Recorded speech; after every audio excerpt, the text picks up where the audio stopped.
Salamo e ono se fulutasi, ua whaalangolango tāwita i le atua, ma le usupese i le netina o le salamo a tāwita. Le atua ia e whaafafonga mai i lau alanga, ia e liliu mai i lau tatalo.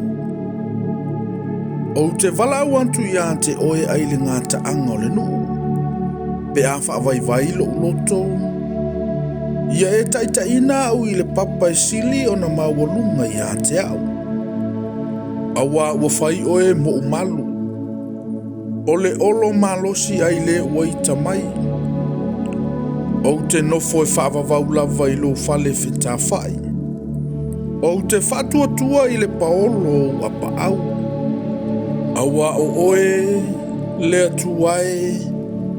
Ua e whaafafonga mai a utautonga.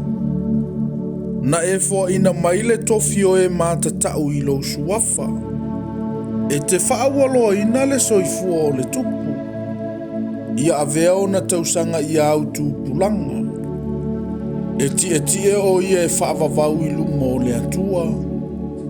Ia e saunia le alofa ma le whaamaoni la te leo inai o ia.